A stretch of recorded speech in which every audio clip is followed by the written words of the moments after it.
I'm Jason Wiese. I'm the chief curator here at the Historic New Orleans Collection. One of my longtime specialties as a curator at the collection is historical cartography, and I've been asked to highlight some of the distinctive maps that will be included in our upcoming exhibition titled Spanish New Orleans and the Caribbean. The curator of that exhibit, Alfred Lemon, located some truly beautiful and fascinating maps that shed light on the administration of Spanish colonial Louisiana and the persistent challenges surrounding navigation, diplomacy, warfare, coexistence with Native Americans, and the urban development of the colonial capital at New Orleans. So let's plunge in, shall we? I'm going to start with a pair of maps that will feature near the beginning of the exhibition in a section that presents the Spanish world of the 18th century. Vicente de Memije was a theology student at a Jesuit college in Manila in the Philippines, and he developed a unique presentation of the world's geography that privileged Spain's global exploration, trade, missionary, and colonization efforts. Memije addressed his published geography to the Spanish King Carlos III in 1761. His idea was to create a Spanish cartographic tradition that could challenge or supersede the traditions that had been developing in France, in Northern Europe, and in Britain. Memije created two interesting world maps in connection with this project, one of which was geographic and the other symbolic. Both maps were oriented with east at the top rather than the north. This put the European continent and Spain at the figurative top of the world. Cartographic representations of shared geography often encoded the national biases of whoever drew a given map. Take longitude, for example, which is the measurement of distance east or west of a given point on the globe. French mapmakers tended to measure that distance from Paris, whereas British cartographers measured from London or nearby Greenwich.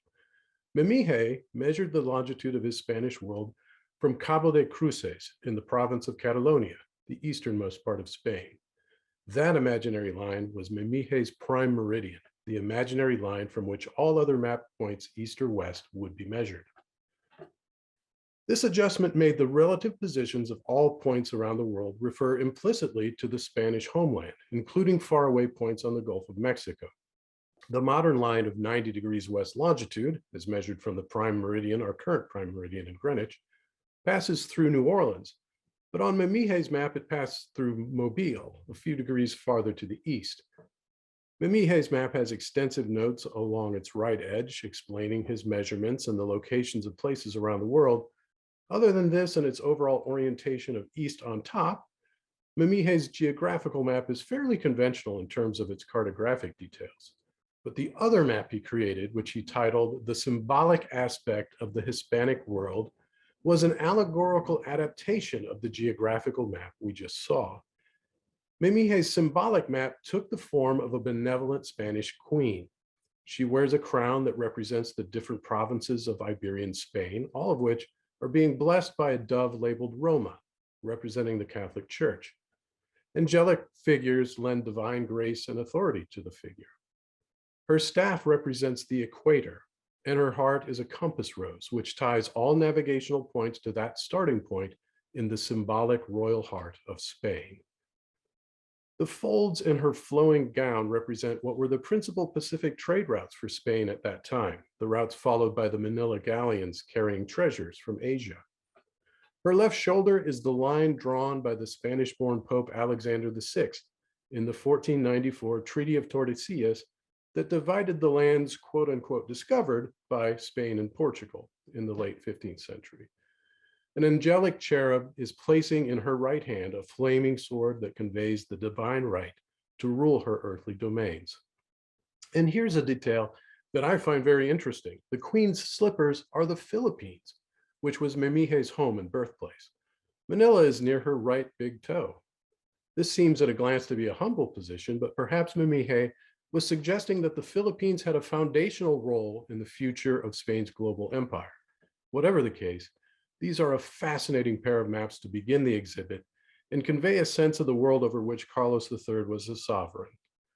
This was the world that Louisiana joined in the 1760s after France ceded it to Spain as part of a Bourbon family compact.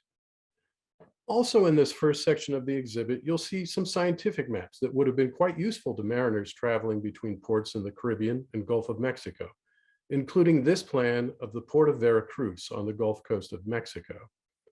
The Spanish first arrived in this area in 1518 and soon found gold nearby. The following year, conquistador Hernán Cortés arrived and named the place Villa Rica de la Veracruz, or the rich village of the True Cross. In the mid-16th century and afterwards, Spain would move massive amounts of gold and silver through Veracruz, which quickly became Mexico's most important port. This detail shows the islands and shoals in the bay facing the town of Veracruz as mapped by Tomás López, one of the leading Spanish cartographers at this time.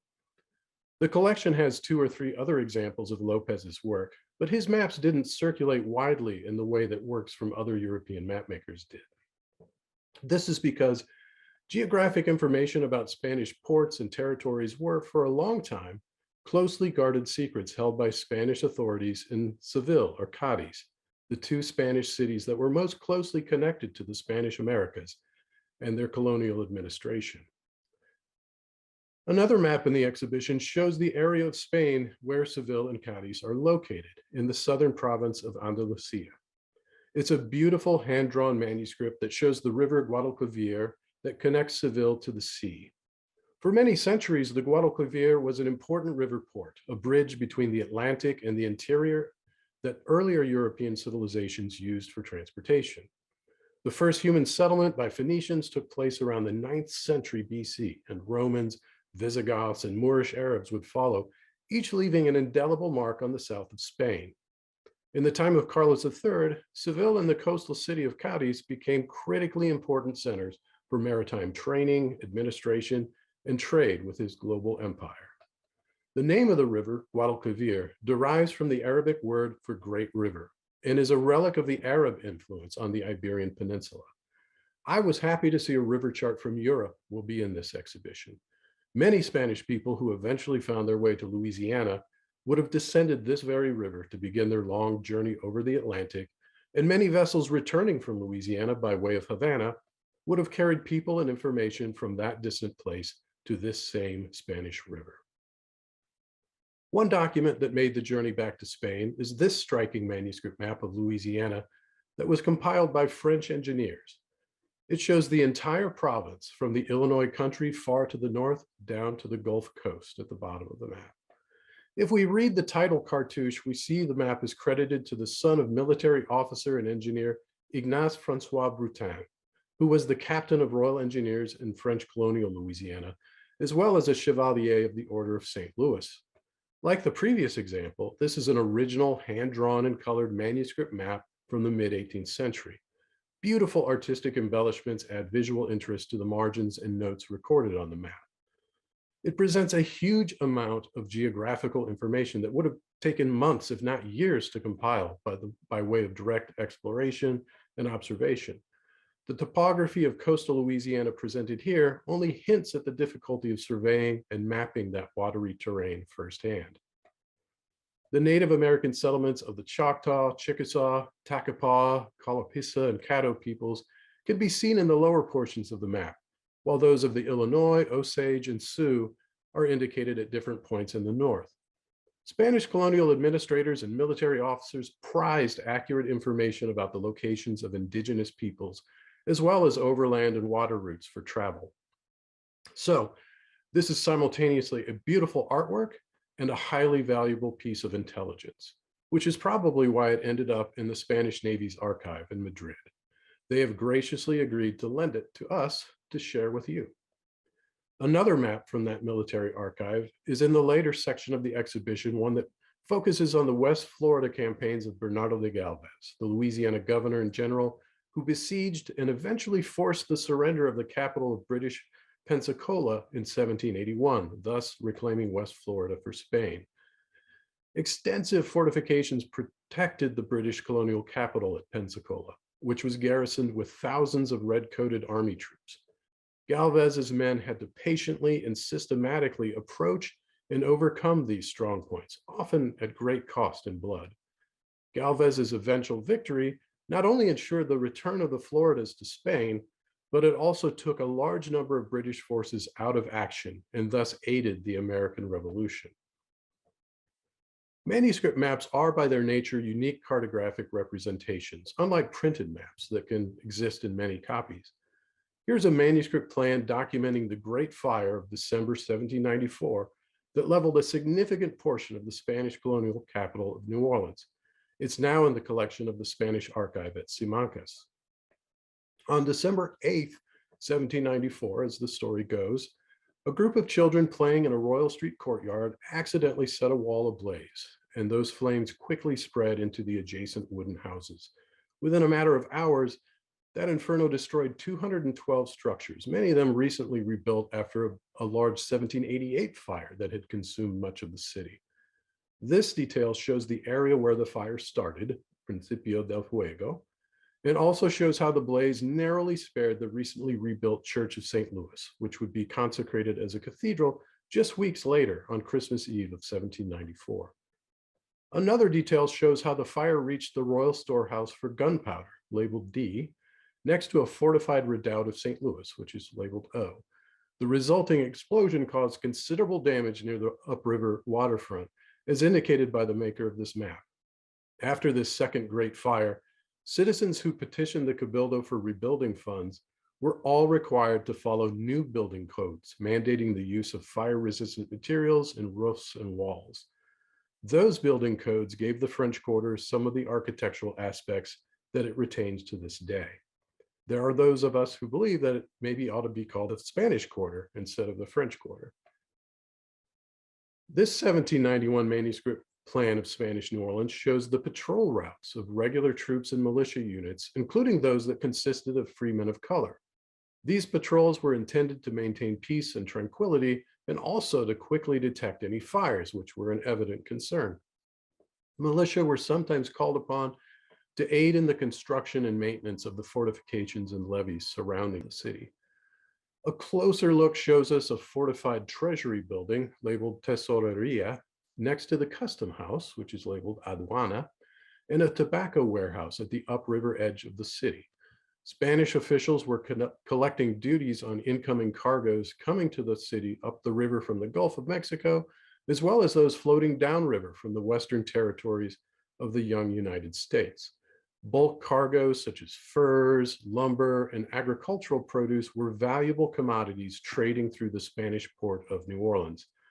There's a quote from Thomas Jefferson from right around this time, in which he observed that whoever held the port of New Orleans also controlled the future prosperity of the North American continent. That idea was the seed that later grew into the Louisiana Purchase of 1803.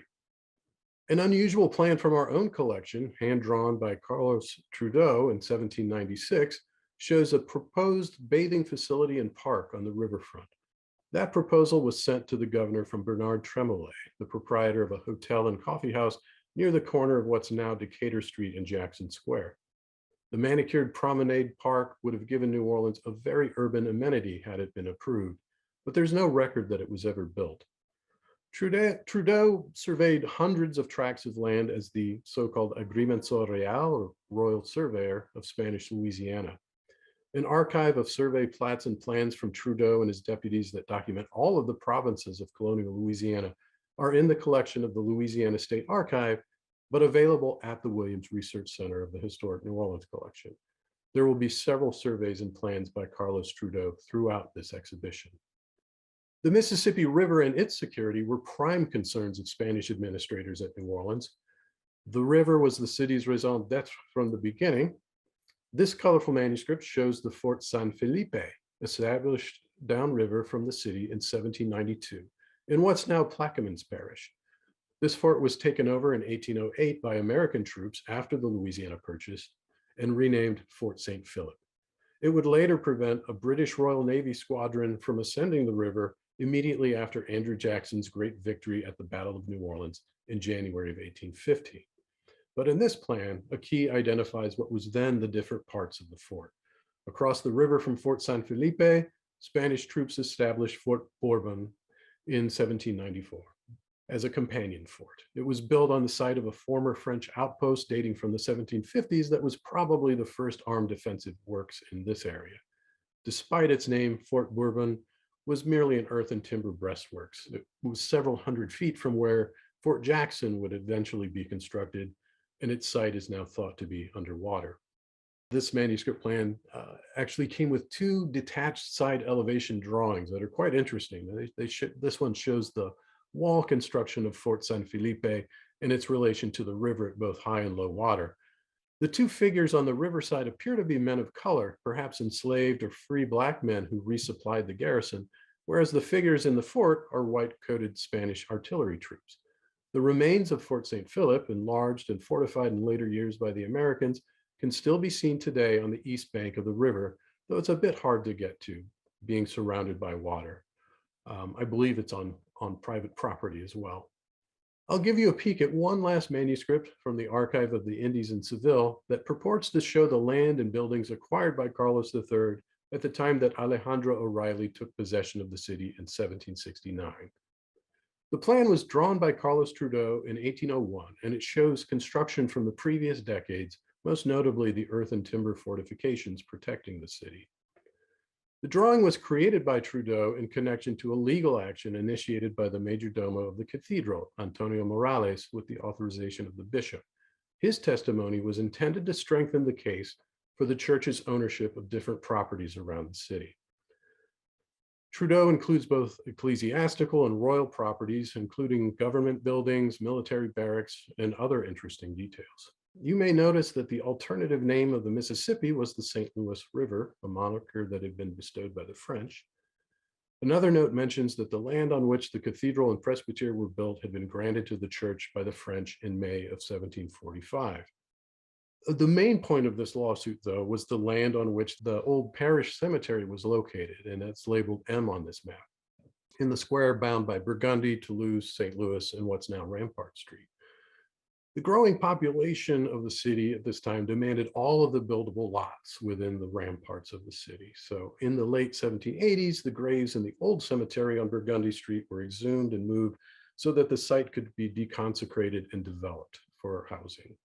The new cemetery, later to be known as St. Louis Cemetery No. 1, included an adjacent tract for non-Catholics, which on this map is amusingly referred to as a place for heretics. Well, that concludes my preview of some of the maps you'll be able to see in the exhibition Spanish New Orleans and the Caribbean.